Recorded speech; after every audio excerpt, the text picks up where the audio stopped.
We've known a lot of things, not everything, but the probable cause affidavit, some of the police reporting, and the news conferences, that's given us a small picture. But what we haven't known is what happened prior to the first responders arriving on the scene. And tonight I can tell you. You have heard that the 911 call was made from a surviving roommate's cell phone.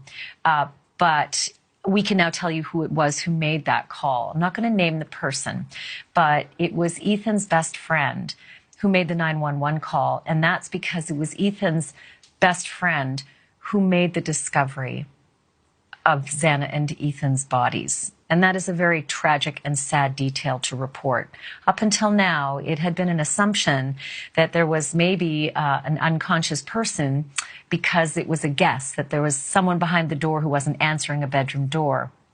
Now we can tell you that it was Ethan's best friend who had been called over that morning and made the discovery and took Ethan's pulse. Also called out to get 911 on the phone. It is more than likely that the phone that was used to call 911 was surviving roommate Dylan Mortensen's cell phone. You have probably heard up until now that it was an unconscious person that the dispatch said over the radio. But that's not unusual because when there's confusion, it's standard protocol, according to an article that came out recently in Airmail. Standard protocol, if there's confusion, just to skip the necessities of getting clarity and just dispatch the first responders for an unconscious person, regardless of what the actual situation is. So for anyone getting caught up on an unconscious person, probably not a good idea, given the fact that that's just sort of a standard description for get moving. We need people on the location. Again, this is multiple sources tonight with knowledge of the investigation telling us about who made the discovery of Ethan's body and then, of course, of Xana's body. What I can tell you is who made the discovery of Maddie and Kaylee on the third floor. I'm not sure if it was any of the other kids who were called over.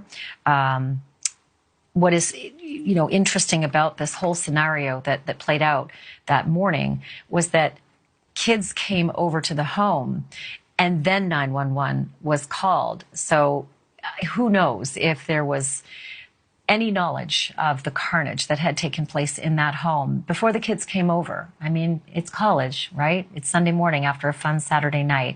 And maybe, just maybe, kids were coming over to, get together and go out for a Sunday brunch. But some kids who are unidentified at this time went over to the house that morning, and it was Ethan's best friend who made that discovery and took Ethan's pulse and yelled for them to call 911 and ultimately got on the phone on Dylan Mortensen's phone and talked to the 911 operators. I want to bring in News Nation senior national correspondent Bryan Kohberger.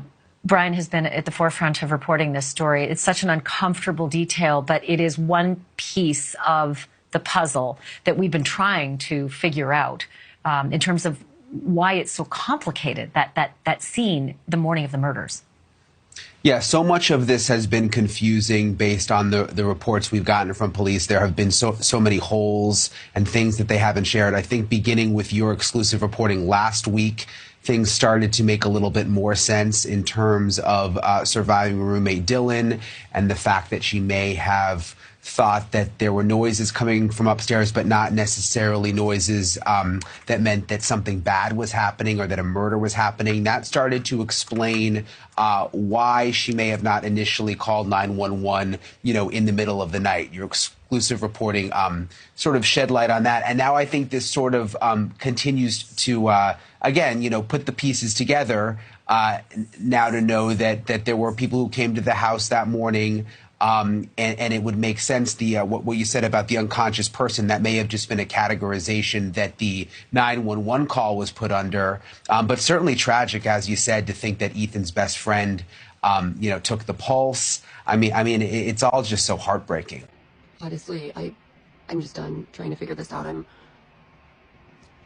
A lot of people will say, like, oh, I don't post, like, News Nation, I don't post this, I don't post it. I post what I post, and most of the time, whenever I've posted, it's been a reliable source. And and I'm baffled by the same stuff that everyone else is baffled by. It's not like, I mean, this crime just like, it just shook us all, you know. It's like you see these kids and you're like, wow, I could be friends with them, you know. They're so happy, and just you feel for them, you know. They could be your sister, your daughter, you know. It's like, and then to have 4 of them, this crime has really rattled a lot of people.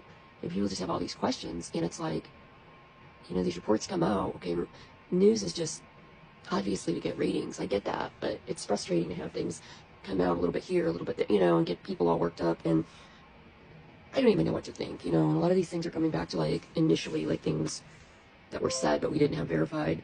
And that's kind of in the beginning. I heard something about Ethan having to work and they were looking for him. So I don't know. Can't make any sense of any of it anymore.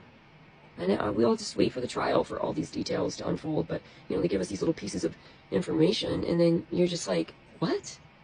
And then you're trying to figure that out. Well, okay, Dylan's on the 2nd floor. First she hears all this stuff. Now she just went to bed, thought he was a party goer, and then supposedly doesn't even, like, check. But, like, his friend comes over to check on him, and then he uses her phone to call authorities. But then I thought they were running out, like, screaming, hyperventilating, and one passed out. I'm lost for words with all of this anymore. I guess we can't figure it out. And I know it's not for, you know, my entertainment or anybody's entertainment. It's just a baffling, mind-boggling case. It's horrifyingly tragic. Just pointless, you know? And it's like, so everybody, you know, is invested in this. And I don't even know what to make of this now. It just, I guess we wait for the trial. I just post things that I think are interesting or make us question what we originally had thought. And that's just what I do with my channel. So I'm sorry if you don't like that. But I'm not trying to offend anybody. Or I just, again, I'm a very concerned citizen that's just dumbfounded by this mystery. So let me know what your thoughts are. Like, breaking out everywhere.